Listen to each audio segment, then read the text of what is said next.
Hai semua, salam sejahtera Malaysia. Saudara-saudara, apa kabar Anda semua? Oke, saudara-saudara, selamat datang ke channel Fels Lifestyle. Ada satu pendedahan terkini yang saya nak sampaikan kepada Anda.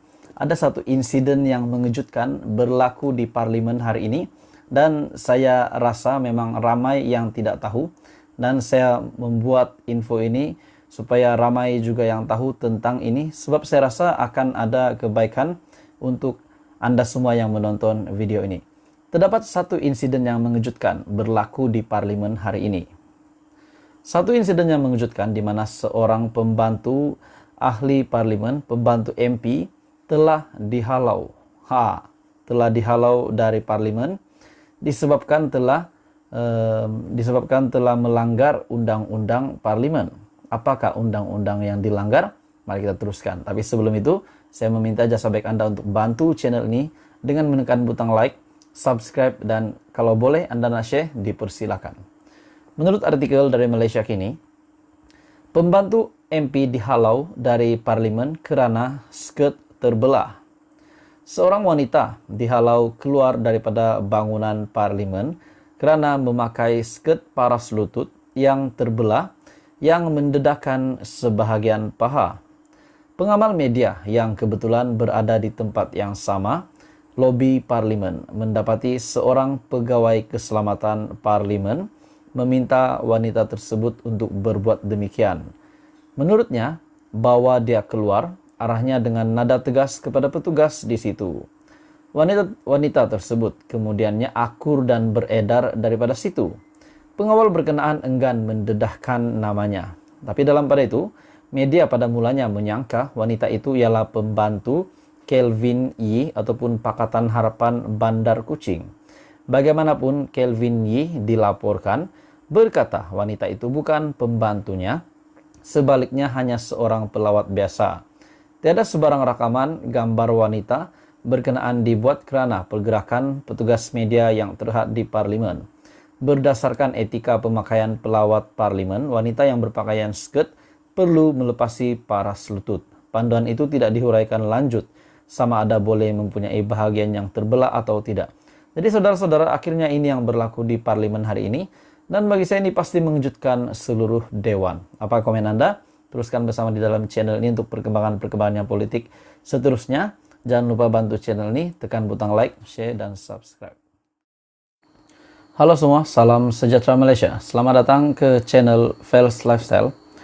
Saudara-saudara yang saya amat kasihi semua, ada satu isu menarik hari ini, satu perkara menarik yang saya nak sampaikan kepada Anda berkaitan dengan status Tengku Zafrul sebagai Menteri MITI hari ini, dan juga berkenaan status Menteri Kewangan yang beliau pernah jawat semasa kerajaan pimpinan lama.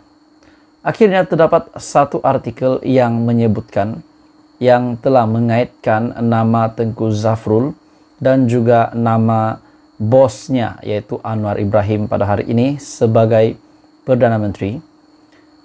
Isu ini mengejutkan, mendedahkan bahawa beberapa sebab kenapa Zafrul dan Anwar Ibrahim tidak sehaluan. Oke, saudara-saudara, dalam artikel ini juga mengatakan bahawa Tengku Zafrul boleh letak jawatan. Jadi saudara-saudara, sebelum saya meneruskan isu hangat kita hari ini, saya meminta jasa baik Anda untuk bantu channel ini dengan menekan butang like, share video ini supaya ramai yang tahu kewujudan channel ini, dan tekan butang subscribe. Daripada satu artikel yang saya petik dari Malaysia Today dalam bahasa Inggris, namun saya akan translate dalam bahasa Malaysia. 3 incidents show a yawning disconnect between Zafrul and his boss Anwar. Jadi ini adalah 3 insiden. 3 insiden yang menunjukkan terputusnya hubungan antara Anwar Ibrahim dan juga Tengku Zafrul, yang telah menyenaraikan beberapa siri kesilapan di mana Zafrul terlibat. Jika tidak secara langsung, maka oleh persatuan. Ini adalah artikel yang saya petik, saya rasa ditulis oleh Tirumugam Mutusami. Tajuk artikel ini, tuan-tuan dan puan-puan semua, tidak ada kaitan dengan hakikat bahwa Tengku Zafrul telah dimasukkan semula ke dalam kabinet Kerajaan Perpaduan melalui pintu belakang walaupun telah kalah dalam PRU15. Jadi menurut artikel ini, sikap tidak tahu malu sebegitu sudah menjadi kebiasaan dalam politik Malaysia.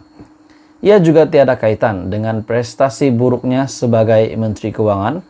Portfolio yang dipegangnya bawa 2 Perdana Menteri sebelum dilantik menjadi Menteri Perdagangan Antarabangsa dan Industri oleh Anwar Ibrahim di bawah kerajaan semasa.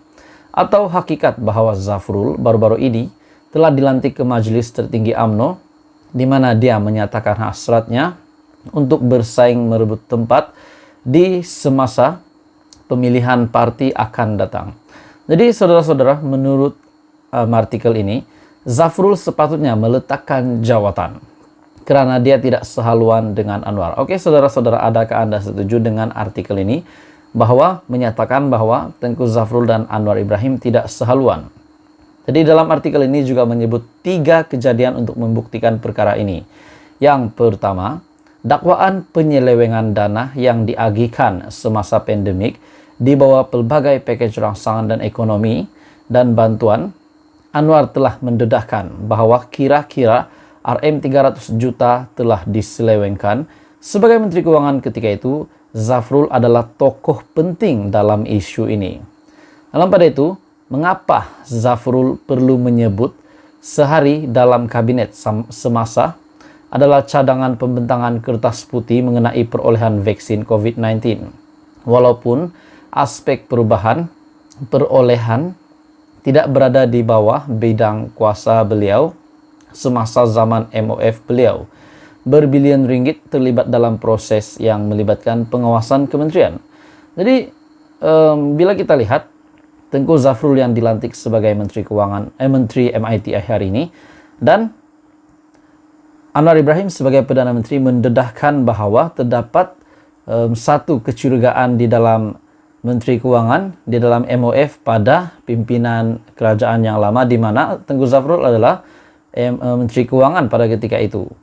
Menurut Perdana Menteri, pembelian itu tidak dibuat mengikut prosedur, termasuk tiada tanda tangan oleh peguam negara. Ini berkaitan dengan perolehan vaksin.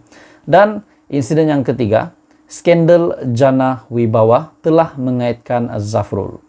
Berita harian telah melaporkan bahwa Zafrul adalah suspek dalam proyek pembangunan luar bandar, di mana RM5.7 bilion telah diagihkan.